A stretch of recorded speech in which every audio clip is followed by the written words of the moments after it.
Hello students, जॉनटेक digital platform पर मैं सुनील कुमार चौधरी आपका हार्दिक स्वागत करता हूं। जॉनटेक एक नया प्रोग्राम लेकर के आया है जिसका नाम है BCTQ। इस प्रोग्राम के तहत आपको जो कंसेप्ट हैं क्वेश्चनों के वो क्लियर करवाए जाते हैं। इसका नाम है BCTQ अर्थात बिल्ड कंसेप्ट थ्रू क्वेश्चंस। इसी के तहत हम आज राजस्थान के जो ज्योग्राफी और इकोनॉमिक्स का पोर्शन है वो सॉल्व करेंगे। इसका पहला क्वेश्चन देखते हैं हम। राजस्थान की सर्वाधिक लंबी सीमा किस राज्य से मिलती है? इसमें जो पहला क्वेश्चन दिया हुआ है वो क्या पूछ रहा है? सबसे पहले आपको ये ध्यान देना है क्वेश्चन पे। इसका मकसद ये नहीं है हमारा कि आपको सिर्फ एक क्वेश्चन यहाँ सॉल्व करवाया जाए, बल्कि एक क्वेश्चन के थ्रू आपके सारे कंसेप्ट क्लियर कराए जाएँ। हमारा यही मेन विजन है आपके लिए। फर्स्ट क्वेश्चन, राजस्थान की सर्वाधिक लंबी सीमा किस राज्य से मिलती है? ऑप्शन ध्यान से पढ़िए। उत्तर प्रदेश, मध्य प्रदेश, गुजरात और पंजाब। आपके सामने नक्शा भी दिया हुआ है समझाने के लिए। हालांकि सबसे पहले ये देखना है कि लगती इन चारों से ही है, लेकिन सबसे ज़्यादा किसके साथ लगती है? राजस्थान में उत्तर प्रदेश से भी लगती है, इसके 2 ज़िले लगते हैं। मध्य प्रदेश से लगती है, इसके भी 10 ज़िले लगते हैं। गुजरात से लगती है, इसके भी 6 ज़िले लगते हैं। इधर पंजाब से लगती है, इसके 2 ज़िले लगते हैं। कैसे? देखिए ये यहीं से उठाते हैं। उत्तर प्रदेश का ये रहा उत्तर प्रदेश राज्य, आपको दिख रहा है नक्शा। पहला ये भरतपुर, दूसरा धौलपुर। ये देखो यहाँ पे आ गया ये वाला यहाँ, और ये यहाँ, यानी ये देखो ये यहाँ पे और ये यहाँ पे और ये यहाँ पे, बीच में भरतपुर और धौलपुर। कितने यहाँ पे लग रहे हैं? 2 ज़िले हमारे लग रहे हैं भरतपुर। इसके साथ में ये तो है मथुरा और यहाँ आ जाएगा आगरा। ये तो है मथुरा यहाँ पे, और यहाँ पे है आगरा।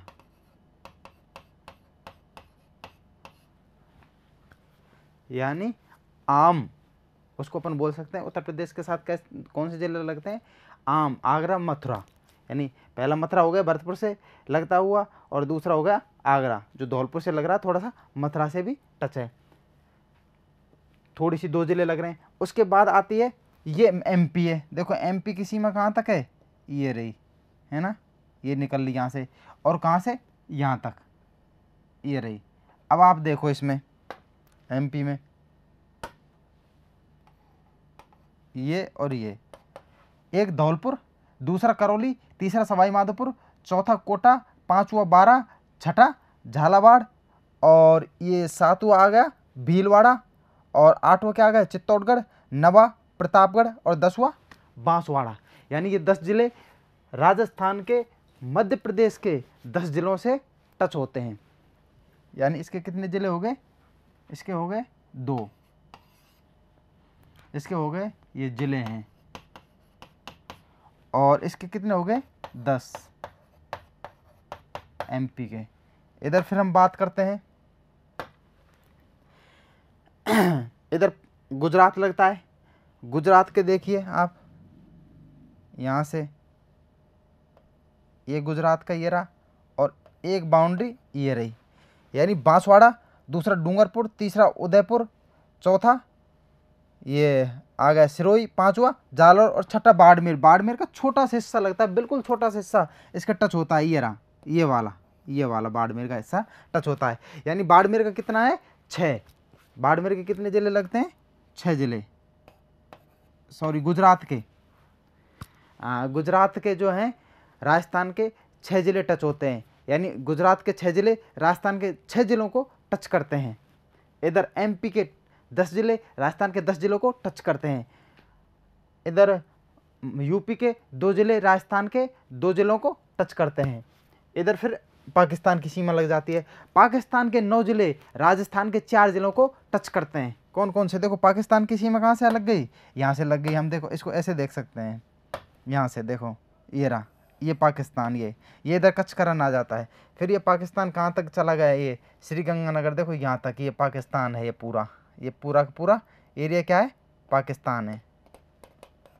इसके कौन सा हो गया, बाड़मेर, जैसलमेर, बीकानेर और श्रीगंगानगर। ये 4 जिले आप हैं जो पाकिस्तान के 9 जिलों को टच करते हैं। तो इसको तो बता देंगे अभी। उसके बाद देखते हैं पंजाब। पंजाब के 2 जिले राजस्थान के 2 जिलों को टच करते हैं, कौन से, गंगानगर और हनुमानगढ़। ये आ गया, देखो ये, और इसकी देखो पंजाब ये रहा, यहाँ ये बाउंड्री बन गई। यानी एक तो ये वाला जिला हो गया हनुमानगढ़ और एक गंगानगर, तो कितने हो गए, 2 जिले। अब इसमें देखो ऑप्शन दिया हुआ है उत्तर प्रदेश, मध्य प्रदेश, गुजरात, पंजाब। चूंकि उत्तर प्रदेश के 2 जिले टच करते हैं, मथुरा और आगरा, है ना, तो इसका मतलब ये आंसर नहीं होगा। गुजरात के कितने कर रहे हैं यहाँ पर, 6 जिले, इसके साथ भी ज़्यादा नहीं है। तीसरा पंजाब, 2 जिले, ये भी नहीं है। हमारा आंसर क्या आ जाएगा यहाँ पे, मध्य प्रदेश। यानी सर्वाधिक स्थलीय लंबी सीमा किस राज्य के साथ मिलती है, मध्य प्रदेश के सामने। देखो ये पंजाब, इसका लगता है फाजिल्का है, और दूसरा है मुक्तसर, FM, मतलब FM, फाजिल्का और मुक्तसर इसके हो गए ये। इसके 10 जिले अलग लगते हैं। देखो ये राजस्थान के हो गए, इनको ज़्यादा याद करने की जरूरत नहीं, कितने जिले लगते हैं, सबसे बड़ी चीज़ ये ध्यान रखने योग्य बात है।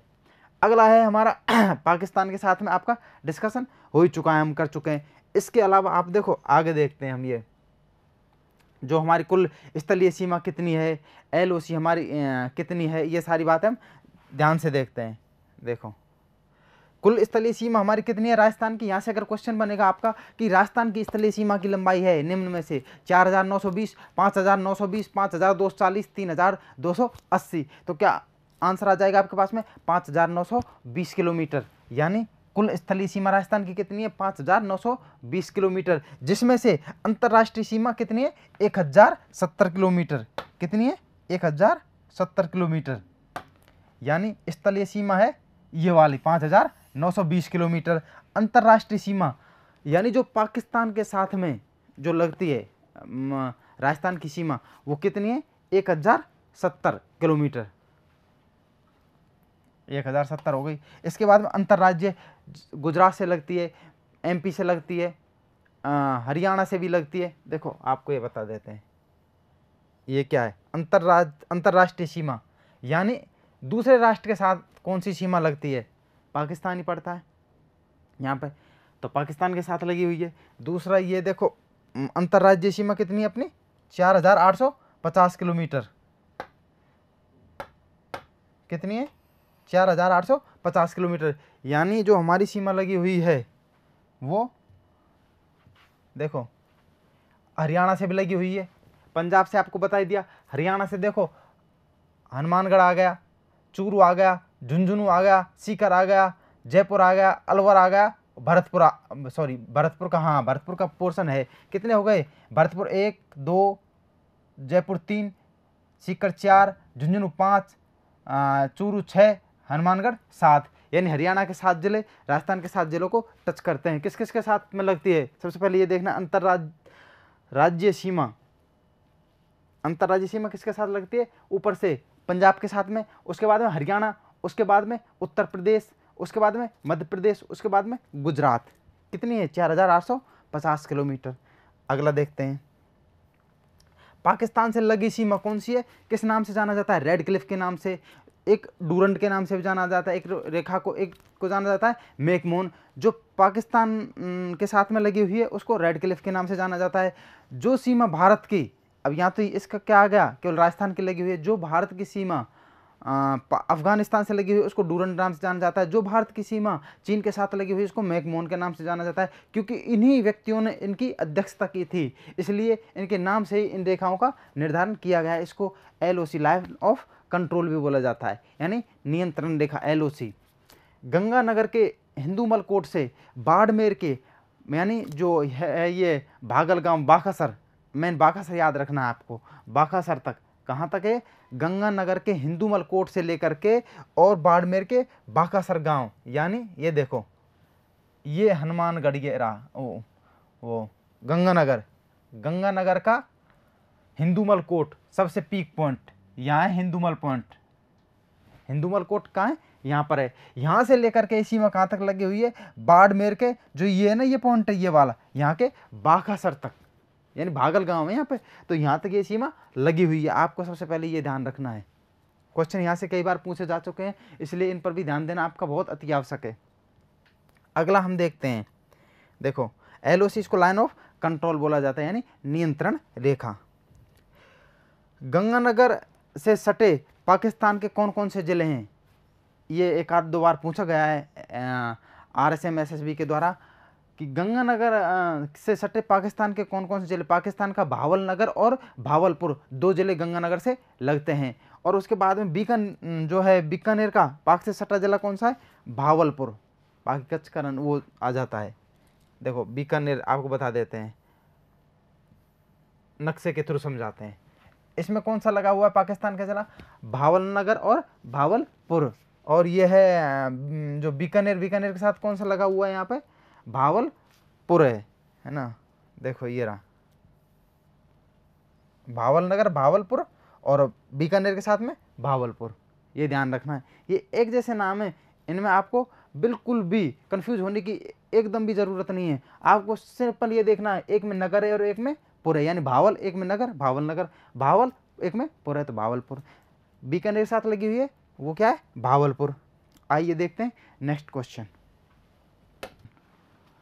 सूची फर्स्ट का सूची सेकंड से मेल कीजिए और दिए गए कुट में से सही उत्तर का चयन कीजिए। फर्स्ट है अरावली विहार, और सेकंड ये नहीं, ये अरावली पर्वतमाला की सारी ये चोटियां हैं, रघुनाथगढ़, शेर है, जरगा है, जयगढ़ है। और ये किस किस जिले में है, डिस्ट्रिक्ट में ये है, सिरोही में, सीकर में, जयपुर में, उदयपुर में, कौन कौन से। ये मैच द फॉलोइंग वाले जो क्वेश्चन आते हैं ज़्यादातर, इनमें से अगर हम एक का भी मिलान कर लेते हैं और आंसर में देख लेते हैं तो हमें आगे देखने की ज़रूरत नहीं होती है। हमारे पास सबसे बड़ी जो अच्छी बात रहती है वो ये रहती है कि टाइम हमारे पास बहुत बचता है उसके बाद में। लेकिन हम सबसे पहले हमारा पिछला जो सेशन हुआ था राजस्थान का इतिहास, उसमें आपको जयगढ़ के बारे में बात कर चुके थे। तो जयगढ़ हमें पता है कहाँ है, जयपुर में।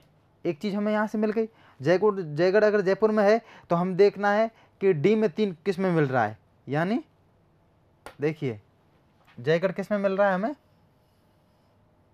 जयपुर में। यहाँ जयबाण तोप भी रखी हुई है, तो ये देखिए डी में 3 किस में मिल रहा है हमें, केवल ए में। देखो इसमें भी नहीं मिल रहा है, इसमें भी नहीं मिल रहा है और इसमें भी नहीं मिल रहा है। इसका मतलब हमारा आंसर क्या हो गया, ये ए, सारे अट गए। अब हमें देखो डिस्कशन करना है इसके बारे में, रघुनाथगढ़ कहाँ पड़ेगा, शेर, जरगा, जयगढ़। एक छोटा सा फॉर्मूला है, या फिर आप उसको ट्रिक बोल सकते हो, शॉर्ट ट्रिक याद रखने के लिए। गुरु से दिल की जरा आशा रखो।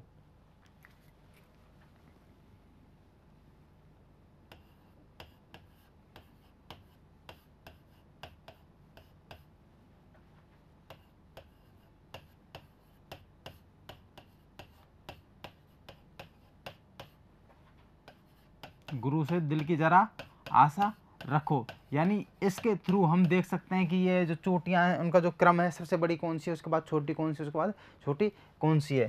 तो गु का मतलब क्या हो गया यहाँ पे, देखिए गु का मतलब हो गया गुरु शिखर,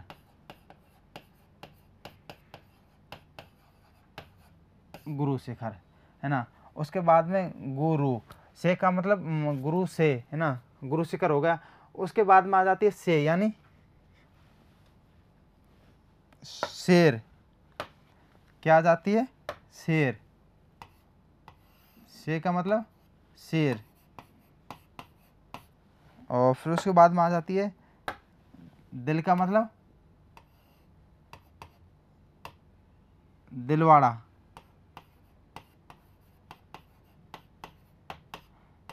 दिलवाड़ा का जैन मंदिर भी है और दिलवाड़ा के नाम से चोटी भी है। उसके बाद में आ जाती है गुरु शिखर, शेर, दिलवाड़ा है ना। उसके बाद में आ जाता है ये जरगा।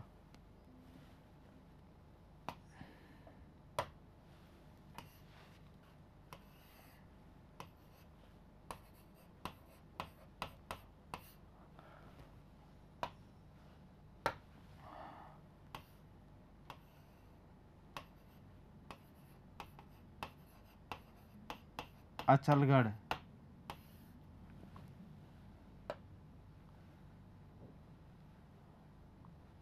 ये वाला कलर हो गया, ये वाला कलर रह रहा है। गुरु शिखर, शेर हो गया, दिलवाड़ा, जरगा, अचलगढ़। सही का मतलब हो गया यहाँ पे आशा रखो,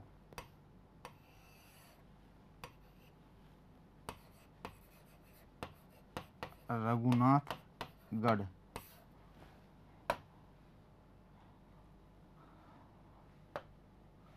यही आ गया कलर, इसको ले लेते हैं। ख का मतलब खो।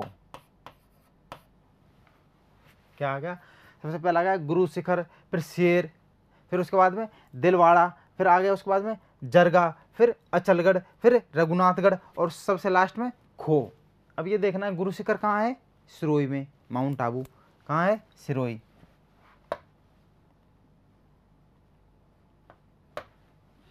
देखो ये कहाँ पे है? सिरोही में।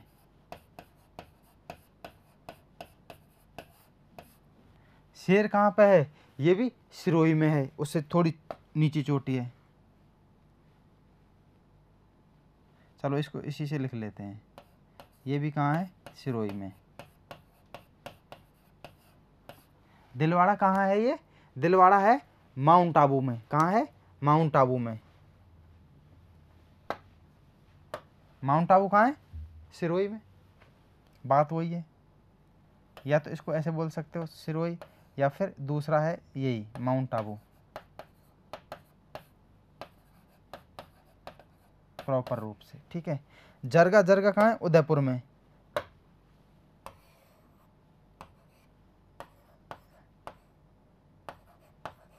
उदयपुर में ये आ गया।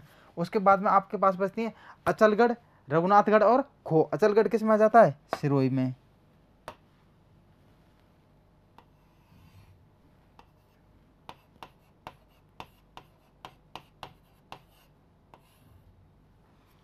और फिर रघुनाथगढ़ किस में है? सीकर में।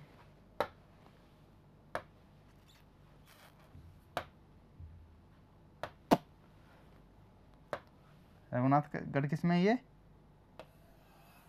सीकर में। और खो वो भी सीकर में, वो बच गई। इसके बाद सबसे ऊंची चोटी कौन सी है इसमें? गुरु शिखर। उसके बाद में है शेर। यानी सबसे जो ऊंची चोटियों का जो क्रम है वो किस प्रकार से? गुरु शिखर है। सबसे ऊंची चोटी कौन सी है? गुरु शिखर पहले नंबर पे। उसके बाद में आती है शेर, उसके बाद में दिलवाड़ा, उसके बाद में जरगा, उसके बाद में अचलगढ़ और रघुनाथगढ़ और लास्ट में खो। अगर ऊंचाई के हिसाब से देखा जाए 1522 मीटर गुरु शिखर की जो है ऊंचाई कितनी है? 1522 मीटर। समुद्र तल से ये हमेशा नापते हैं 1522 मीटर। कुछ बुक्स में 1527 मीटर भी दिया हुआ है, जो कि गलत है। 1527 मीटर इसलिए दिया गया है कि कुछ ये बताते हैं कि उसके ऊपर एक 5 मीटर की शिला रखी हुई है, उसकी भी मापन करते हैं, जबकि उसका मापन वास्तविक रूप से नहीं किया जा सकता। वो एक जगह स्थायी है, ना कि पूरी रूप से वो विस्तारित है। इसलिए हम कितना मानते हैं? 1522 मीटर। कुछ बुक्स में 1527 मीटर दी हुई है, जो कि बिल्कुल गलत है। आगे देखते हैं। ये इसी तरीके से शेर की है। शेर की हो जाएगी 1522 है यहाँ पे, और ये हो जाएगी ये 1597 मीटर है ना। सॉरी 1522 नहीं है, 1722 है। ये गलती से लिखा ही आ गया है, सॉरी इसके लिए। ये कितना है? 1722 मीटर।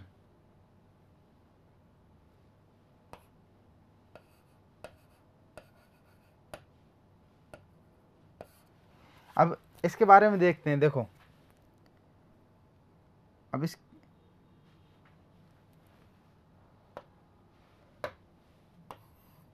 अब इसके बारे में देखते हैं यहाँ पे कि किसकी कितनी ऊंचाई है।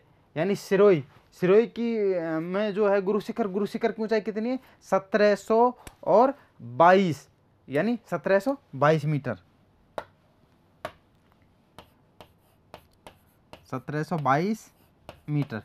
कुछ बुक्स में इसकी ऊंचाई 1727 मीटर भी दी हुई है, जो कि बिल्कुल गलत है। कुछ बुक्स में दी हुई है वो यहाँ पर एक 5 मीटर का एक पत्थर रखा हुआ है, एक शिला रखी हुई है, उसका भी मापन उसी ऊंचाई में करते हैं, जो कि सही नहीं है, क्योंकि वो पूरी तरीके से अगर उस पर बाउंड होती है, पूरी तरीके से होती वो फैली हुई, तब उसका मापन किया जा सकता है, लेकिन वो तो एक जगह रखी हुई है तो उसका मापन इसमें नहीं किया जा सकता है। उसके बाद में आता है आपका शेर, जो सिरोही में है। इसकी ऊंचाई है 1597 मीटर। कितनी है? 1597, यानी ये है इसकी, ये 1597 मीटर। इसी तरीके से और की है, जैसे 1442 आ गई दिलवाड़ा की। इस तरीके से अन्य चोटियों की भी हैं। अब ये देखना है कि रघुनाथगढ़ कहाँ है। हमने देखा ए में 2 आ गया, रघुनाथगढ़ कहाँ आ गया? सीकर में। कहाँ आ गया रघुनाथगढ़? सीकर। रघुनाथगढ़ देखो, ये देखो इसमें रघुनाथगढ़ कहाँ है? रघुनाथगढ़ किस में आया? सीकर में। अपना ऑप्शन किस में हो गया? सीकर में। ठीक है। उसके बाद में आप देखते हैं इसमें शेर, तो शेर देखो कहाँ है? सिरोही। तो सिरोही कहाँ है? 1, तो शेर किस में आ गया? सिरोही में। उसके बाद में क्या बचा है? जरगा। जरगा कहाँ है? यहाँ पे देखिए, जय जय जरगा। जरगा कहाँ पे? उदयपुर में। तो उदयपुर में इस कहाँ आ गया इसका ऑप्शन? ये। तो इस तरीके से हम देख सकते हैं, हमारा ऑप्शन तो हमने पहले ही लगा लिया, लेकिन इसके बारे में जानकारी आपको अभी दे दी है, किस तरीके से आपको ये याद करना है। इस तरीके सबसे ऊंची चोटियां हैं ये नीचे क्रम की ओर में। देखो जयगढ़, जयगढ़ की अगर बात की जाती है, इसकी जो ऊंचाई है वो है 648 मीटर। कितनी है? 648 मीटर है इसकी। आगे इसके बारे में बात करते हैं। देखो गुरु शिखर, ये हिमालय तथा पश्चिमी घाट के मध्य स्थित सर्वोच्च ऊंची चोटी है। जो माउंट आबू है, ये माउंट आबू क्या है? गुरु शिखर पर्वत। यह हिमालय और नीलगिरी पहाड़ियों के मध्य सबसे ऊंची चोटी है। पश्चिम घाट की जो नीलगिरी पहाड़ियाँ हैं, है ना, उनके मध्य स्थित सर्वाधिक ऊंची चोटी है। दूसरा आता है, इसको कर्नल टोड ने क्या कहा है? संतों का शिखर कहा है। ये काफ़ी ऊंचाई पर है, इसलिए संतों का इसको शिखर कहा है। 1722 मीटर, काफ़ी ऊंचाई होती है। जरगा पर्वत, जरगा पर्वत कहाँ है? भौराट के पठार में। इससे काफ़ी बार क्वेश्चन पूछा गया है, इसलिए ये इंपॉर्टेंट भी बनता है। यहाँ पे क्या बनता है इंपॉर्टेंट, कि जो जरगा पर्वत है, वो जरगा पर्वत कहाँ स्थित है? भौराट के पठार में। और किस इस तरीके से क्वेश्चन बना का है, उल्टा पूछा गया है कि भौराट के पठार में स्थित पर्वत का नाम बताइए, है ना। तो क्या आ जाएगा? जरगा पर्वत। अब अगला क्वेश्चन आप देखिए, इसमें जो बन रहे हैं का हाईएस्ट पीक पॉइंट राजस्थान का और लोवेस्ट पीक पॉइंट क्या बनता है ना। तो देखो ये बनता है क्या? हाईएस्ट जो पीक पॉइंट बनता है वो बनता है गुरु शिखर। राजस्थान का सबसे उच्चतम बिंदु कौन सा है? गुरु शिखर है। सबसे लोवेस्ट पॉइंट कौन सा? सबसे निम्नतम जो बिंदु माना जाता है वो है सांबर झील, है ना। तो इस तरीके सांबर झील खारे पानी की झील भी है। यहाँ पर अभी कुछ मामला जो उठा था यहाँ पर पक्षियों के मरने का, इसको रामसर कन्वेंशन में भी शामिल किया गया है, वो आगे डिस्कस करेंगे। देखते हैं अब अगला next question. Next question, thermostat के संबंध में कौन से तथ्य सही नहीं है? हमें सबसे पहले कौन सा देखना है? कौन से तथ्य सही नहीं है। अगर एक भी तथ्य सही मिल जाता है यहाँ पर तो हम ऑप्शन देख सकते हैं। थार का मरुस्थल विश्व का सबसे विश्व में जो है काफ़ी बड़ा मरुस्थल है ये, और यहाँ पर विश्व का सबसे सर्वाधिक आबादी वाला भी ये मरुस्थल है। पहला देखते हैं ऑप्शन, यह है विश्व का सर्वाधिक आबादी वाला मरुस्थल। बिल्कुल सही बात है, यहाँ सर्वाधिक आबादी यहीं पे रहती है। आप कालाहारी देखो अफ्रीका का, है ना। उसके बाद में आप गोबी मरुस्थल देख लो, इस तरीके से तो वहाँ पर इतनी आबादी नहीं मिलेगी आपको, लेकिन यहाँ थार मरुस्थल में आपको काफ़ी आबादी मिल जाएगी रहने। तो इसका मतलब पहला सही है। अब देखो पहला सही है तो पहला ऑप्शन इसमें है, पहला ऑप्शन इसमें है, ये सही है। अपन को क्या पूछा है जो गलत है, यानी जो तथ्य सही नहीं है। इसका मतलब ऑप्शन ये गया और ये भी गया, 2 ऑप्शन गए। अपने पास बचे बी और डी, यानी सेकंड एवं थर्ड, सेकंड थर्ड एवं 5। अब इन बी और डी में से देखना है। दूसरा, यहाँ का ढाल उत्तर पश्चिम से दक्षिण पूर्व की ओर है। देखो ये हो गया नॉर्थ, ये हो गया साउथ, ये हो गया ईस्ट और ये हो गया वेस्ट आपका। अब ये पूछ रहा है कि उत्तर पश्चिम, उत्तर पश्चिम कौन सा होगा? नॉर्थ वेस्ट, ये हो गया उत्तर पश्चिम आपका, उत्तर पश्चिम ये वाला हो गया। ये हो गया दक्षिण पूर्व, यानी साउथ ईस्ट आपका दक्षिण पूर्व होगा। यहाँ का ढाल ऐसे है क्या? इस तरह तो कौन से जिले आ जाते हैं? बांसवाड़ा है, इधर सबसे पूर्व में पड़ता है, इधर धौलपुर है, फिर इधर को झालावाड़ है, कोटा बूंदी इधर की साइड में आते हैं, हाड़ौती वाले क्षेत्र। तो आप कैसे इस तरीके से, ये क्या मरुस्थल है? ये नहीं है ना मरुस्थल। सिर्फ मरुस्थल का विस्तार किधर है? इधर बाड़मेर साइड में आ रहा है, इधर है ना। उसके बाद में नीचे की साइड में आ रहा है, सिरोही साइड में। तो इसलिए ये बाड़मेर में जो आ रहा है, उसके बाद में जालौर यहाँ पे, तो ये इधर की साइड में, इसका विस्तार नहीं इधर के ना होकर के इधर की साइड है ऐसे। तो हम क्या करेंगे, ये बिल्कुल सरासर क्या है, गलत है। देखते हैं दो किसमें, इसमें दोनों में, फिर भी ये। तीसरा देखते हैं बबूल, फोक, धोकड़ा व कैर, यानी धोकड़ा आया है यहाँ पर। धोकड़ा के वृक्ष नहीं मिलते, बल्कि किसके वृक्ष मिलते हैं? खेजड़ी, यानी यहाँ पर खेजड़ी के वृक्ष मिलते हैं। इसका मतलब ये भी आपका ऑप्शन है जो क्या हो गया, गलत हो गया। 2 और 3 किसमें? इसमें है। अब देखना है 5 ये सही है या नहीं है। यहाँ की जलवायु शुष्क में अत्यधिक विषम है, सॉरी 4th पॉइंट है ना। यहाँ की जलवायु शुष्क एवं अत्यधिक विषम है। था मरुस्थल है, मरुस्थल का नाम सुनकर ही आपको पता लग जाना चाहिए कि वहाँ की जलवायु शुष्क ही रहती है, मौसम विषम ही रहता है। सर्दियों में आप जाओगे तो वहाँ पर रात को बहुत तेज़ सर्दी आपको लग जाएगी, दिन में ऐसा नहीं रहेगा माहौल। गर्मियों में जाओगे तो आपको दिन में बहुत तेज़ गर्मी पड़ेगी, रात को आपको बहुत तेज़ सर्दी लगेगी, क्योंकि जो वहाँ की मरुस्थल की मिट्टी है वो जल्दी ठंडी होती है और जल्दी गर्म होती है, ये रीजन है। तो यहाँ की जलवायु शुष्क है, बिल्कुल सही है। बाजरा, मोठ व ग्वार यहाँ की प्रमुख फसलें हैं। रेगिस्तान या ये जो शुष्क मौसम की फसलें हैं, जलवायु शुष्क जलवायु की फसलें हैं। बाजरा शुष्क जलवायु में होता है, मोठ है, ग्वार है, ये क्या है? शुष्क जलवायु फसलें। इसको देख करके समझ आ जाना चाहिए हमें यहाँ पर कि शुष्क जलवायु तो यहाँ पर कि यही फसलें होती हैं। इसका मतलब कौन सा ऑप्शन आ गया हमारे पास में? बी, क्योंकि 5वां सही है, जबकि इसमें क्या पूछा है? सही नहीं है, यानी असत्य कथन पूछा है। इसमें पूछा है आपसे कौन सा कथन असत्य है, ये देखना है। असत्य कथन पूछा है आपसे। इसके बाद हमें ये देखना है कि यह जो मरुस्थल है, इसके बारे में हम बात कर रहे हैं आगे। विश्व के सबसे जो महान मरुस्थलों में से राजस्थान का जो थार मरुस्थल है, ये सिर्फ राजस्थान में नहीं फैला हुआ है, बल्कि भारत में ये पंजाब में फैला हुआ है, हरियाणा तक ये फैला हुआ है, गुजरात तक ये फैला हुआ है, 4 जिलों 4 स्टेट्स में ये फैला हुआ है, थार मरुस्थल है। इसके अलावा आप देखते हैं यहाँ पर जैव विविधता अलग पाई जाती है, अलग अलग वनस्पतियाँ पाई जाती हैं। यहाँ के जो कांटे होते हैं पेड़ों में, वो पत्तियाँ होती हैं वास्तविक रूप से, यानी पत्तियों का परिवर्तित रूप होता है। तो इस तरीके से अब आगे हम देखते हैं इसमें कि रण, अस्थायी व दलदली भूमि को रेगिस्तान में अस्थायी, रण किसे बोला जाता है? अस्थायी व जो दलदली भूमि होती है उसको क्या बोलते हैं? रण। जैसे उसमें पोखरण में परमाणु परीक्षण हुआ था जैसलमेर में, तो उसको क्या बोला जाता है? रण है वो, दलदली या अस्थायी भूमि है वो। तो इसलिए बरमसर है, पोखरण है, भांकरी। जैसलमेर में 3 रण है, बरमसर, पोखरण और भांकरी, ये 3 जैसलमेर में। बाप कहाँ है? जोधपुर में। थोप कहाँ है? बाड़मेर में।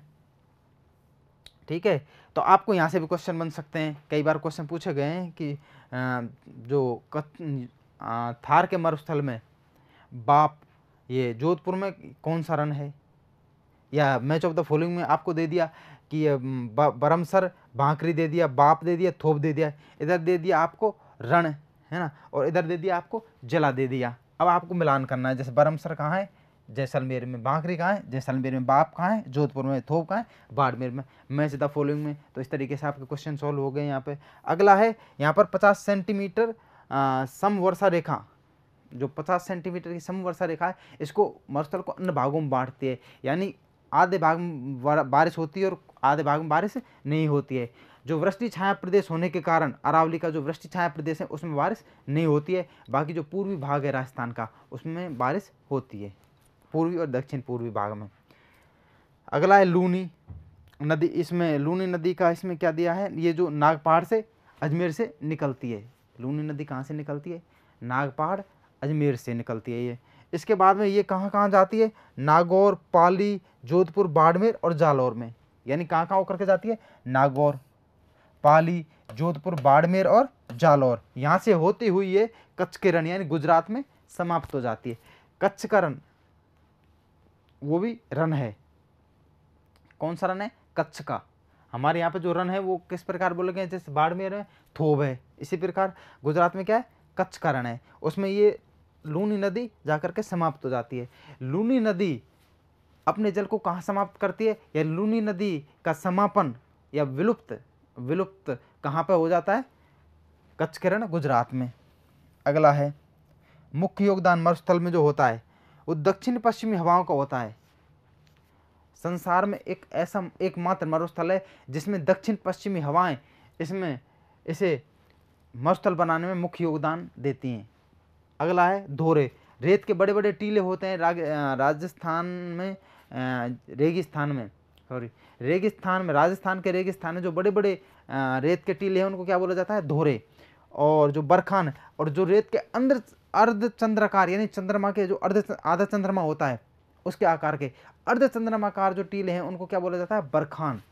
यहाँ से भी 1-2 बार क्वेश्चन पूछे गए हैं मैच ऑफ द फॉलोइंग में, इस तरीके से कि दोरों में दे दिया, इधर बरखान में दे दिया, इधर दौर दे दिए, यानी जो रन दे दिए, मान लो यहाँ बरमसर दे दिया, यहाँ कच्छकरण दे दिया। और आपसे मैच ऑफ द फॉलोइंग पूछ सकता है। दोहरे क्या होते हैं? रेत के बड़े टीले होते हैं और रेत के अंदर अर्धचंद्राकार टीले होते हैं, उनको किस नाम से जाना जाता है? बरखान नाम से जाना जाता है। देखिए नेक्स्ट क्वेश्चन, आइए गलत युग्म को चुनिए। अपन को कौन सा युग्म देखना है? इसमें जो कपल है वो देखना है गलत, रॉन्ग। राइट कपल अपन को नहीं देखना है।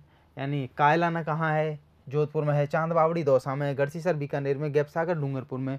ये जल राशि जी दी हुई हैं, यानी ये बांध तालाब दिए हुए हैं, और उसके बाद में ये जिले दिए हुए हैं। कायलाना कहाँ पड़ता है? जोधपुर में। मीठे पानी की झील है, बिल्कुल सही है। ये चांद बावड़ी कहाँ दिया हुआ है? ये बिल्कुल सही है। चांद बावड़ी कहाँ है? दौसा में, बिल्कुल सही है। गढ़सीसर कहाँ है? बीकानेर में। ये गलत है। क्या ये गलत है? क्योंकि गढ़सीसर बीकानेर में नहीं है। गढ़सीसर कहाँ है? गढ़सीसर है जैसलमेर में।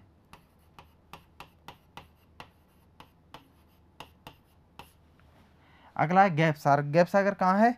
डूंगरपुर में।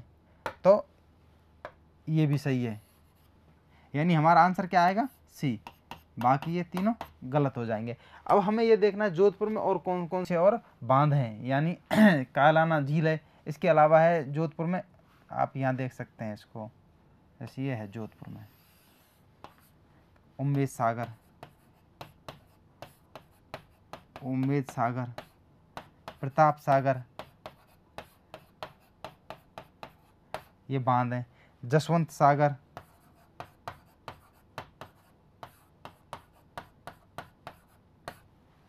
इसके अलावा क्या है? कायलाना के अलावा उम्मेद सागर है, या प्रताप सागर है, जसवंत सागर है, बाल संबंध है, यहाँ पर ये झीलें हैं।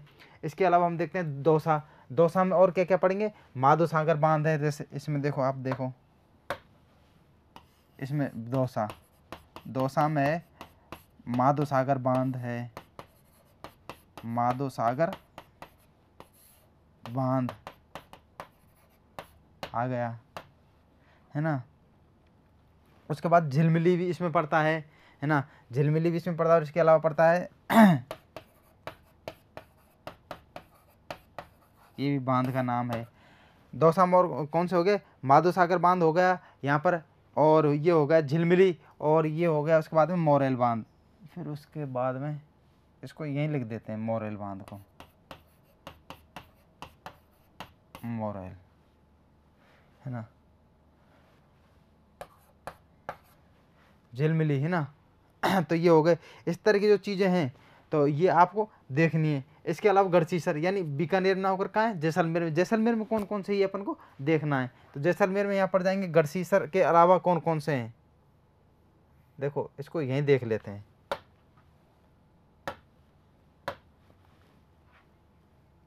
ये है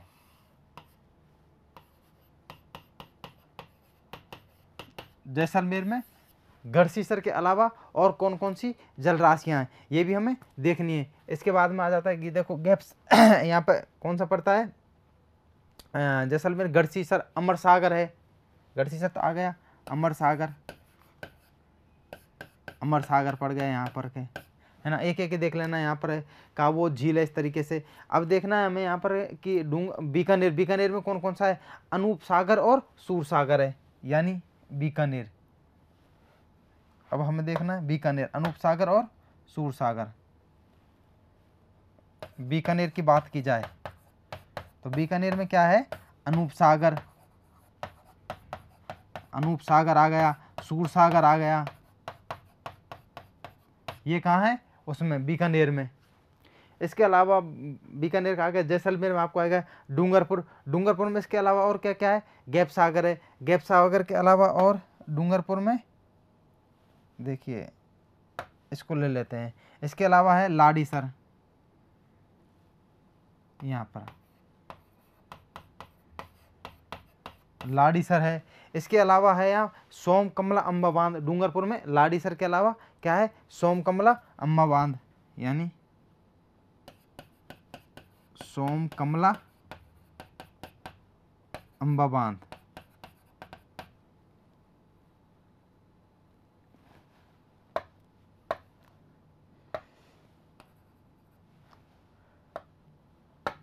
सोम कमला अम्बा बांध, ये आपका हो गया। देखो दोबारा हम रिपीट कर लेते हैं। कायलाना कहाँ है, जोधपुर। जोधपुर में और कौन से, उम्मेद सागर, प्रताप सागर, जसवंत सागर, ये सारे उसमें पड़ते हैं। बालसमंद। इसके अलावा आ जाता है चांद बावड़ी, ये किसमें, दौसा में। दौसा में और कौन कौन सा हो गए, मोरेल बांध हो गए, माधो सागर बांध हो गए, झिलमिली हो गए। इसके बाद आप आ जाते हैं गढ़सीसर। गढ़सीसर कहाँ है, जैसलमेर, ना कि बीकानेर। तो ऑप्शन गढ़सीसर सही हो जाएगा हमारा, गलती होंगे। जैसलमेर में और कौन कौन सा है, अमर सागर है ना, यहाँ पर ये आ गया, और भी हैं। इसके फिर आता है बीकानेर। बीकानेर में है रूप सागर, सूर सागर। इसके बाद में फिर आ जाता है ये है अनूप सागर और सूर सागर। इसके बाद में आ जाता है गैप सागर, ये कहाँ है, डूंगरपुर में। गैप सागर के अलावा यहाँ क्या है, लाडीसर है, सोम कमला अम्बा बांध है। इस तरीके से ये यहाँ कंप्लीट हो जाता है। अगला देखते हैं नेक्स्ट क्वेश्चन। राजस्थान में खारे पानी की झीलें राज्य के किस क्षेत्र में पाई जाती हैं, उत्तर क्षेत्र, उत्तर पूर्वी क्षेत्र, उत्तर पश्चिमी क्षेत्र और दक्षिण पूर्वी क्षेत्र। राजस्थान का देखो नक्शा ले लेते हैं हम, इस तरीके से राजस्थान का नक्शा है। उत्तर क्षेत्र देखो, ऑप्शन आपका आ गया ए, यहाँ पे आ गया उत्तर क्षेत्र। उत्तर पूर्वी क्षेत्र कौन सा होगा, ये वाला क्षेत्र, तो बी ऑप्शन यहाँ पे आ गया। सी उत्तर पश्चिमी क्षेत्र, ये उत्तर और ये पश्चिमी क्षेत्र, ये यहाँ पे आ गया। ये कहीं भी हो सकता है, ये वाला एरिया है। अगला है दक्षिण पूर्वी क्षेत्र, और ये दक्षिण पूर्वी क्षेत्र यहाँ पे आ गया। ये राजस्थान में खारे पानी की झीलों का मुख्य कारण टेथिस सागर की उत्पत्ति, यानी टेथिस सागर के कारण यहाँ पर झीलों का खारा पानी झीलों में खारा पानी हुआ है, यानी लवण के कण यहाँ पर आकर मिल गए। इस कारण पानी का कैसा हो गया, स्वाद खारा। लवण मिलने के बाद में पानी खारा हो जाता है। उत्तर क्षेत्र आंसर गलत। उत्तर पूर्वी क्षेत्र जो है, उत्तर पूर्वी क्षेत्र में कौन सा आता है, इधर हनुमानगढ़, और उत्तर क्षेत्र में देखो ऑप्शन ए में हनुमानगढ़, और क्या है यहाँ पर गंगानगर। यहाँ पर खारे पानी की झीलें बिल्कुल नहीं है। बी आ जाता है इधर सीकर और झुंझुनू, यहाँ पर भी खारे पानी की झीलें बिल्कुल नहीं है, ऑप्शन बी भी क्रॉस हो गया। अब आ जाता है सी उत्तर पश्चिमी क्षेत्र, इधर है जैसे सांबर है, डीडवाना, पचपदरा है ना, कुचामन है ना, ये खारे पानी की झीलें हैं। सांबर है, इसका नाम आपने ले दिया, डेगाना है ना। इसके बाद में डी दक्षिण पूर्वी क्षेत्र, इधर नदियाँ बहती है, चंबल वगैरह, और ये तो यहाँ पर बिल्कुल भी इस चीज़ की आशा नहीं की जा सकती कि यहाँ खारे पानी की झीलें, क्योंकि यहाँ तो नदियाँ बहती हैं। हाड़ौती क्षेत्र आता है इसमें, कोटा, बूंदी, चित्तौड़गढ़ वगैरह, इसलिए ऑप्शन ये भी नहीं होगा। हमारा ऑप्शन कौन सा हो जाएगा, ऑप्शन सी उत्तर पश्चिमी क्षेत्र। देखो खारे पानी की झीलें हैं वो, ये खारा पानी की झीलें देखो कौन कौन सी है, जैसे सांभर आ गई, डीडवाना, पचपदरा ना, डेगाना, कुचामन, लून करणसर, करणसर। तो ये इस तरीके से ये हो गई, ये हो गई, ये हो गई, ये हो गई, डेगाना और कुचामन। डेगाना कुचामन कहाँ है, नागौर में। लून करणसर कहाँ है, बीकानेर में। पचपदरा कहाँ है, बाड़मेर में। सांवर कहाँ है, ये जयपुर में पड़ती है। अगला नेक्स्ट क्वेश्चन देखते हैं। अब क्वेश्चन ये रहा, सुमेलित कीजिए, सूची फर्स्ट और का सूची सेकंड के साथ में त्रिवेणी संगम, यानी 3 नदियों का संगम स्थान को क्या बोला जाता है? त्रिवेणी संगम। जैसे इलाहाबाद में भी नदियाँ मिलती हैं, उसका नाम प्रयागराज दिया हुआ है ना। इसमें हमें राजस्थान में देखना है बीगोद, राजमहल, रामेश्वर घाट और बेनेश्वर। बेनेश्वर का हम पिछले सेशन में डिस्कस कर चुके हैं कि बेनेश्वर आदिवासियों का तीर्थ स्थान कहा जाता है, जो डूंगरपुर में स्थित है। यहाँ पर सोम और जाखम माई नदी में आकर के मिल जाती हैं। सबसे पहले देखना है कि बीगोद कहाँ है हमें, तो देखिए बीगोद को देखिए, बीगोद है कहाँ पे? भीलवाड़ा, भीलवाड़ा में पड़ता है। राजमहल कहाँ पड़ता है? राजमहल पड़ता है टोंक में। ये कहाँ है? टोंक। तीसरा, अरे राजमहल, सॉरी, इसमें है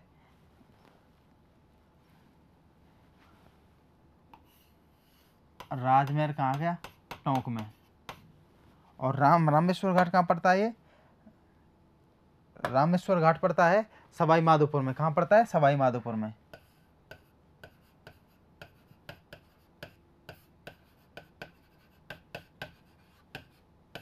और बेनेश्वर के बारे में डिस्कशन हम पहले ही कर चुके हैं।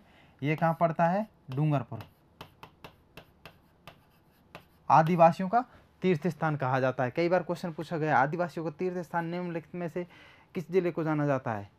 या आदिवासियों का तीर्थ स्थान राजस्थान में कहाँ है? डूंगरपुर। बेनेश्वर आदिवासियों के तीर्थ स्थान पर कौन सी नदियों का संगम है?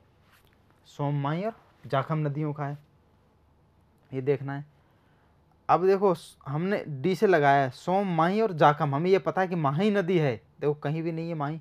पहले में बनास, बेडस, मैनाल, सेकंड में बनास, डाई और खारी, तीसरे में बनास, चंबल और सीप है, चौथे में सोम, माही और जाखम है। यानी ये डी का हमने लगा लिया पक्का कि डी का किसके साथ है? 4। अब देखिए डी 4 किस में आ रहा है? इसमें और इसमें आ रहा है। इसका मतलब ये दोनों नहीं होंगे। 1 2 3 4 और 1 3 2 4, यानी ए के साथ तो पक्का ए है। यानी बीगोद कहाँ आएगा? बीगोद बनास, बेडच और मैनाल में।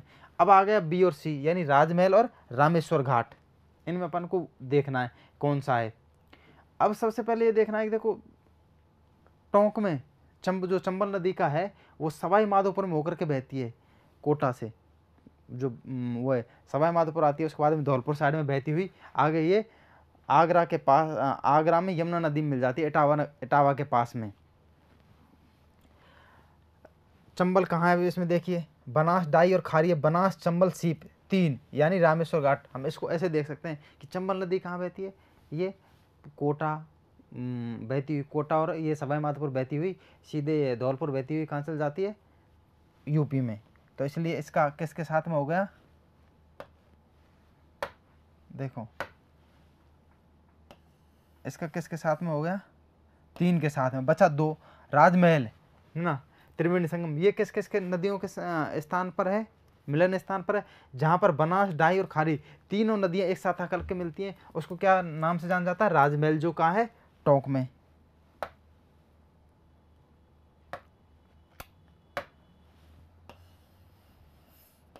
तो हमारा आंसर क्या हो गया? सी, 1 2 3 4, यानी ये आंसर नहीं होंगे। एक बार दोबारा रिवाइज कर लेते हैं। बीगोद का त्रिवेणी संगम कहाँ है? भीलवाड़ा में स्थित है। राजमहल त्रिवेणी संगम है टोंक में स्थित। रामेश्वर घाट है सवाई माधोपुर में, और बेनेश्वर है डूंगरपुर में। बाकी आंसर आपको बता ही दिया गया है। नेक्स्ट क्वेश्चन देखते हैं। ये एपीएमसी अधिनियम राजस्थान किस उद्देश्य से लागू किया गया? इसको क्या जानते हैं अपन? एपीएमसी एक्ट, एपीएमसी एक्ट 2003, यानी एग्रीकल्चर मार्केटिंग प्रोड्यूस कमेटी, यानी मंडी समिति के नाम से भी आप इसको जान सकते हैं। जो मंडी समिति है ना, कृषि उपज मंडी जो होती हैं, उनके लिए लाया गया था। ये कृषि उपज मंडियों के लिए लाया गया था मेनली। ये इसका कोई उद्देश्य नहीं था। अभी जो कृषि बिल आया है उसमें कॉन्ट्रैक्ट बेस पे कृषि के लिए कहा गया है, उसमें कई चीज़ों का क्लियरिफिकेशन नहीं दिया गया है। हालांकि बोला गया है कि जैसे एमएसपी रहेगी, एपीएमसी एक्ट ये भी रहेगा, लेकिन क्लियरिफिकेशन ये नहीं दिया गया है, उसमें कानून बनाया नहीं गया है कि ये रहेगा ही रहेगा। उसके अपने फ़ायदे और नुकसान भी हैं। अभी यहाँ पर उसके बारे में ज़्यादा विस्तार से बात नहीं करेंगे, हम सिर्फ एपीएमसी एक्ट के बारे में देखेंगे। ये मंडी समिति के बारे में लाया गया था, किसानियों जो बिचौलियों की भूमिका थी उसको थोड़ा कम करने के लिए। हालांकि यहाँ भी बिचौलियाँ रहते हैं जो मंडी में, जिनको हम आड़तिए बोलते हैं, वो भी बिचौलियों का काम करते हैं। निर्यात को सुविधा देने के लिए फर्स्ट बिल्कुल नहीं लाया गया था निर्यात को। निर्यात की क्या सुविधा दी जाएगी किसानों के लिए, कुछ नहीं था इसमें। आप माल लेकर के जाता है किसान और मंडी में बेच देता है, और बिचौलियों की वहाँ पर भूमिका की जगह उन बिचौलियों का नाम दे दिया था आड़तियों का। आयात को सुविधा देने के लिए बिल्कुल नहीं। आयात का क्या मतलब था, कोई मतलब नहीं है वहाँ पर। तीसरा है कृषि उत्पादों के विपणन को सुविधा देने के लिए, जो कृषि उत्पाद थे ना उनको बढ़ाने के लिए, किस तरीके से उनको बढ़ाए। ये आपका आंसर बिल्कुल राइट है। कृषि उत्पादकता बढ़ाने के लिए ये नहीं लाया गया। कृषि उत्पादकता बढ़ाने के लिए तो क्या लाई गई थी, क्रांतियाँ लाई गई थी, हरित क्रांति लाई गई थी इसको कृषि उत्पादन फसल बढ़ाने के लिए, श्वेत क्रांति दूध में लाई गई थी। तो इस तरीके से इनका कोई संबंध नहीं, क्रांति का संबंध है उत्पादकता बढ़ाने से, इनका कोई संबंध नहीं है। नेक्स्ट क्वेश्चन देखते हैं। राजस्थान में सर्वाधिक औसत वार्षिक वर्षा वाला जिला कौन सा है? बांसवाड़ा है, उदयपुर है, सिरोही है या फिर झालावाड़ है। इन चारों में से हमने देखा है सबसे पहले सबसे ज़्यादा हाड़ौती क्षेत्र में बारिश होती है, यानी झालावाड़ साइड में बारिश होती है। तो देखो इसमें उदयपुर साइड में बारिश आप देखोगे नक्शे में,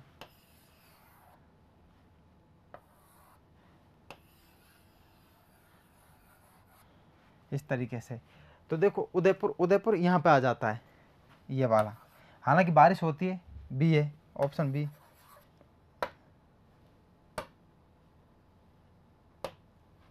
देखो बी यहाँ पे आ गया। ए है बांसवाड़ा डूंगरपुर सबसे नीचे है, तो ए यहाँ पे आ गया है ना। सिरोही से ऊपर है, तो सी यहाँ पे आ गया। झालावाड़ यहाँ पे आ गया है ना। उदयपुर में बारिश होती है, बांसवाड़ा में होती है, सिरोही में होती है, लेकिन जो सबसे ज़्यादा बारिश होती है वो होती है झालावाड़ में। कहाँ होती है? झालावाड़ में। सॉरी, कहाँ होती है? झालावाड़ में सबसे ज़्यादा बारिश होती है, क्योंकि वहाँ कई जो नदियाँ हैं, चंबल है, तो वहाँ पर 12 महीने वो नदी बहती रहती है, 12 माह से नदी है। तो इस तरीके से हम देख सकते हैं इसमें कि यहाँ पे कि सर्वाधिक वर्षा वाला जिला कौन सा है? झालावाड़ के बारे में कई चीज़ें पिछले सेशन में डिस्कस की है हमने, फिल्म वगैरह के बारे में। देखें नेक्स्ट क्वेश्चन। विभिन्न समाज एवं उनमें पवित्र माने जाने वाले पेड़ों की सूची पढ़िए। ये समाज है, ये पवित्र पेड़ है। यानी मुंडा जो समाज है वो कौन से पेड़ को पूजता है? हम जानते हैं कि जो मुंडा, बिश्नोई उड़ीसा की जनजातियाँ और बौद्ध। यानी बिश्नोई किसकी पूजा करते हैं? बिश्नोई कहाँ पाए जाते हैं? राजस्थान में, पश्चिम राजस्थान की तरफ को पाए जाते हैं ना। इधर ये क्या नाम है, उत्तर और जो पूर्व है, उत्तर और पूर्व, उसमें जैसे सीकर झुंझुनू साइड में है, चूरू में है, तो ये बिश्नोई समाज उधर पाए जाते हैं। देखो बिश्नोई का किसके संबंध है? खेजड़ी से। किससे संबंध है? खेजड़ी से। यानी जो ये बी है, बी ऑप्शन किस में आ रहा है? 4। यानी देखो बी में 4 किस में आ रहा है? इसमें। इसका मतलब हमारा आंसर क्या होगा? ये सही है, बाकी ये गलत हो जाएंगे। आंसर हमें मिल गया। हमें आगे बढ़ जाना चाहिए यदि हम एग्जाम दे रहे हैं उस समय, आगे नहीं सोचना चाहिए हमें यहाँ अपना आंसर मिल गया, हमें आगे चलना चाहिए। थोड़ा सा देख लो अगर देखना चाहते हो तो वो है। बाकी हम यहाँ पर आपके और कंसेप्ट क्लियर कराएंगे, हमारा मकसद यहाँ पर और कंसेप्ट क्लियर कराने का। बिश्नोई, अब देखिए ओडिशा मुंडा, अब मुंडा किस में आ जाएगा? देखिए 2 महुआ। जो मुंडा जनजाति है वो किसकी पूजा करती है? वो करती है महुआ। इसके वो जो ओडिशा की जनजातियां वो किसकी पूजा करती हैं? इमली की। वो किसकी पूजा करती हैं? इमली की। और बुद्ध किसकी पूजा करते हैं? पीपल की, क्योंकि बुद्ध ने भी, जो महात्मा बुद्ध थे, पीपल के नीचे उन्होंने काफ़ी समय अपना ज्ञान लेने के लिए पीपल के समय काफ़ी समय व्यतीत किया था उन्होंने। तो बौद्ध धर्म में पीपल के वृक्ष को क्या मानते हैं? सॉरी, ये गलत, ये मिलान है जो ये गलत हो गया है थोड़ा सा। ये यहाँ ये है, देखो ये क्योंकि पहले से मिला हुआ है। बौद्ध किसके साथ में? पीपल के साथ में। राजस्थान का कल्प वृक्ष किसको कहा जाता है? खेजड़ी को। खेजड़ी को क्या कहा जाता है? राजस्थान का कल्प वृक्ष भी बोला जाता है। यानी राजस्थान का कल्प वृक्ष, राजस्थान का कल्प वृक्ष किसको बोला जाता है? खेजड़ी को, खेजड़ी के बारे में जानते हैं। पीपल है जो 24 आवर्स ऑक्सीजन देता है। पीपल की पूजा मेनली इसलिए की जाती है, इसका साइंटिफिक रीजन है कि 24 आवर्स ऑक्सीजन देता है, इसका मेन जो रीजन है। इमली के बारे में बात करेंगे, खेजड़ी के बारे में बात करते हैं। राजस्थान का क्या बोला जाता है, कल्प वृक्ष। इसके अलावा खेजड़ी को किस नाम से जाना जाता है, समी वृक्ष के नाम से, इसको समी वृक्ष के नाम जाता है। इसके फलों को क्या बोला जाता है, खेजड़ी के फलों को बोला जाता है फलों को बोला जाता है सांगरी, और जो पत्तियां होती हैं उसको बोला जाता है लूम, पत्तियों को लूम बोलते हैं। इसको सिंधी भाषा में क्या बोलते हैं, छोकड़ा। सिंधी भाषा में खेजड़ी को दूसरा नाम क्या है, छोकड़ा। और पंजाब या हरियाणा साइड में क्या बोलते हैं इसको, जाटी। आ गया। इसके अलावा है वैज्ञानिक नाम, अगर खेजड़ी का वैज्ञानिक नाम पूछा जाए तो क्या है, प्रोसोपिस सिनेरेरिया। क्या है, प्रोसोपिस सिनेरेरिया। अगला है राज्य वृक्ष घोषित, इसको कब किया गया था, 31 अक्टूबर 1983 को राजस्थान का राज्य वृक्ष घोषित किया गया था, किसको, खेजड़ी को। और कल्प वृक्ष के नाम से कैसे जाना जाता है, खेजड़ी को। सॉल्व। महुआ ये कहाँ मिलता है मुख्यतः, उदयपुर, डूंगरपुर और सिरोही में। नीचे की साइड में हमने बताया उदयपुर, डूंगरपुर और सिरोही में महुआ ज़्यादा मिलता है, वहाँ जो जनजाति होती है। इसका वैज्ञानिक नाम क्या है, मधुका लॉन्गोफोलिया। क्या है, मधुका लॉन्गोफोलिया है इसका। पीपल 24 आवर्स ऑक्सीजन देता है, लेकिन इसका वैज्ञानिक नाम क्या है, वैज्ञानिक नाम पीपल का वैज्ञानिक नाम है फाइकस रेलिजियोसा। क्या है, फाइकस रेलिजियोसा पीपल का नाम है, वैज्ञानिक नाम। इधर आ जाता है इमली। इमली का वैज्ञानिक नाम क्या है, टेमेरिंडस इंडिका। इमली का क्या नाम है, टेमेरिंडस इंडिका। अब देखिए इमली का नाम क्या है, वैज्ञानिक नाम टेमेरिंडस इंडिका।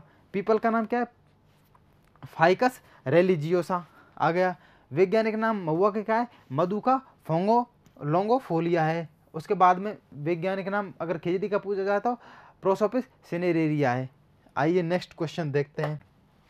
सौर ऊर्जा नीति जारी करने वाला देश का पहला राज्य, राजस्थान, मध्य प्रदेश, उत्तर प्रदेश और गुजरात। गुजरात ने अपनी सौर नीति पहली अपनी लागू नहीं की थी। हालांकि सौर ऊर्जा का काम काफ़ी हुआ है गुजरात में, लेकिन सौर ऊर्जा वहाँ पर पहली नीति लागू नहीं की थी। एमपी ने तो लागू की ही नहीं है सौर ऊर्जा की नीतियाँ। यूपी इसमें पिछड़ा हुआ है ही है। राजस्थान में सर्वाधिक संभावना या तो इधर राजस्थान में मिलेंगी या फिर आपको गुजरात में मिलेंगी। इसका ऑप्शन क्या हो जाएगा आपके पास में, राजस्थान। सौर ऊर्जा की नीति, सबसे पहले जो सौर ऊर्जा की नीति वो जारी की गई थी राजस्थान में, वो की गई थी 19 अप्रैल और 2011।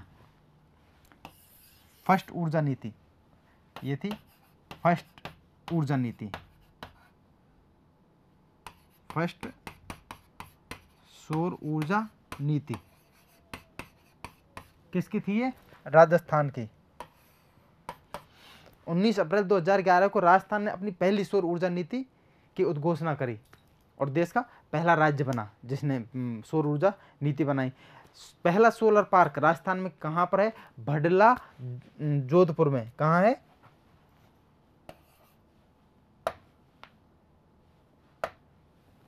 भडला जोधपुर।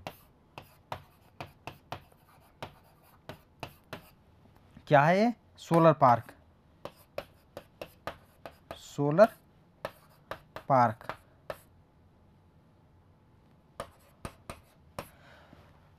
भडला जोधपुर में क्या है ये, पहला सोलर पार्क है, फर्स्ट सोलर पार्क। फर्स्ट सौर ऊर्जा की नीति 19 अप्रैल 2011 को फर्स्ट सोलर पार्क है भडला जोधपुर में। ऑप्शन राजस्थान आ जाएगा। नेक्स्ट क्वेश्चन देखते हैं। केवलादेव राष्ट्रीय उद्यान राजस्थान के किस जिले में स्थित है। सबसे पहले आपके पास ऑप्शन है सवाई माधोपुर, अलवर, चूरू या भरतपुर। हमें ये देखना है, लॉजिकली हमें देखना है क्या है कि अलवर में कौन सा उद्यान है, हमें थोड़ा सा पता होना चाहिए। सवाई माधोपुर में कौन सा है, चूरू में कौन सा और भरतपुर में कौन सा है। केवलादेव का नाम किसके है, नाम से आता है, वहाँ पर साइबेरियन क्रेन आते हैं, इसके नाम से प्रसिद्ध है। रामसर कन्वेंशन में ये शामिल है, जो रामसर साइट है उसमें ये शामिल किया गया है। तो इसमें क्या आएगा, ऑप्शन भरतपुर आएगा। ये तीनों ऑप्शन गलत हो जाएंगे। अब ये देखना है कि अलवर में कौन सा है, अलवर में है सरिस्का। कौन सा अलवर में, सरिस्का आ गया। सवाई माधोपुर में क्या है, रणथंभौर। क्या है, रणथंभौर। चूरू में क्या है, ताल छापर। क्या है, ताल छापर। भरतपुर में क्या है? केवलादेव राष्ट्रीय उद्यान। और क्या है भरतपुर में? इसके अलावा क्या है? बंद बरेठा, बंद बरेठा। ये साइबेरियन क्रेनों का संबंध भी इससे ही है ना, भरतपुर से।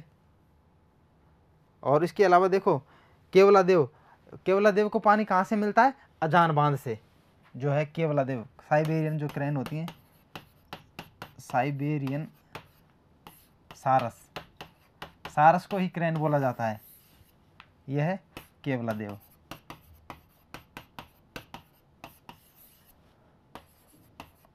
भरतपुर, ये आ गया। केवलादेव को पानी कहाँ से मिलता है? अजान बांध से पानी मिलता है। महाभारत काल में छापर द्रोणपुर नाम से प्रसिद्ध था, जो महान गुरु द्रोणाचार्य का स्थान था। क्या था? गुरु द्रोणाचार्य का निवास स्थान था। ताल छापर क्या था? जो चूरू में जो ताल छापर है, देखो ये ताल छापर है चूरू में जो उद्यान है, ये गुरु द्रोण का निवास स्थान था, ऐसा कहा जाता है। और द्रोणपुर नाम से ये जाना जाता था, इसलिए इसका नाम ताल छापर पड़ा। नेक्स्ट क्वेश्चन देखते हैं।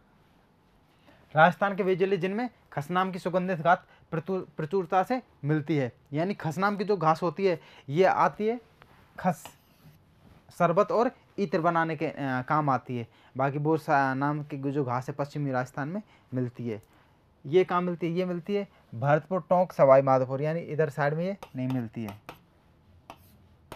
ये मिलेगी आपको भरतपुर, टोंक, सवाई माधोपुर में। कहाँ मिलेगी खसनाम की घास? जो किस काम आती है? शरबत व इत्र बनाने के, शरबत अथवा इत्र बनाने के काम आती है। आइए देखते हैं नेक्स्ट क्वेश्चन।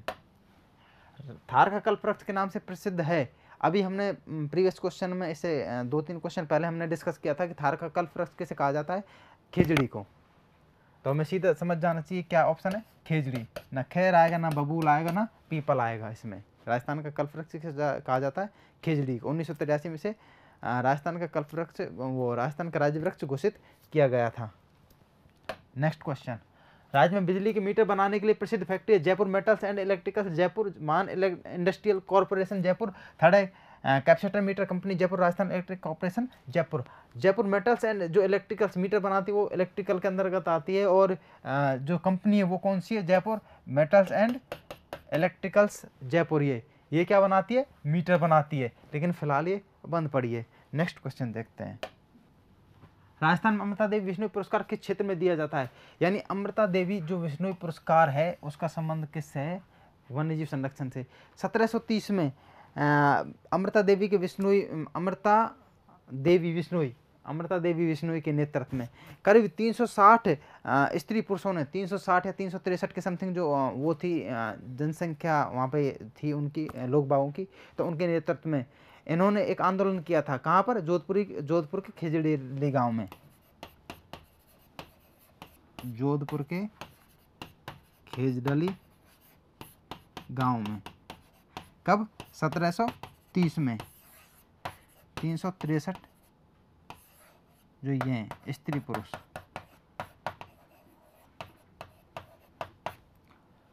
1730 में अमृता देवी विश्नोई के नेतृत्व में 363 स्त्री पुरुषों ने अब पेड़ों को नहीं काटने के लिए अपना बलिदान दे दिया।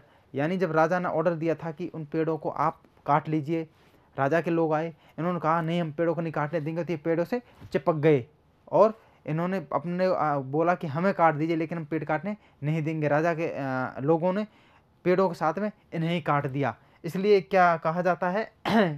इसे चिपको आंदोलन से भी जोड़ा जाता है। क्या कहा जाता है? क्योंकि पेड़ों से चिपक गए थे, इसलिए चिपको आंदोलन के नाम से भी इसे जाना जाता है। हालांकि चिपको आंदोलन के वास्तविक प्रणेता हैं सुंदरलाल बहुगुणा, जो उत्तराखंड में शुरू हुआ था। तो यहाँ पर ये किससे? वन्य जीव संरक्षण से। किसकी रक्षा की थी इन्होंने? अमृता देवी जी ने वनों की। इसलिए संबंध किससे आ जाएगा इनका? वनों से। अब देखिए चिकित्सा क्षेत्र में कोई संबंध नहीं है, सामाजिक रूप से पिछड़े वर्गों का कोई नहीं है, प्राथमिक क्षेत्र के उन्नयन में कोई नहीं है। इनका संबंध किससे है? वन्य जीवों से, यानी वनों की रक्षा के लिए उन्होंने अपने प्राण दिए थे। इसलिए खिजड़ी के जोधपुर गांव में हर वर्ष भादों के महीने में शहीद दिवस मेला भी लगता है। क्या लगता है? शहीद दिवस मेला लगता है। आपको ये भी याद रखना है। हमारा आज का सेशन यहीं कंप्लीट होता है। इसके बाद में नेक्स्ट सेशन में हम फिर मिलेंगे आपसे। Thank you so much.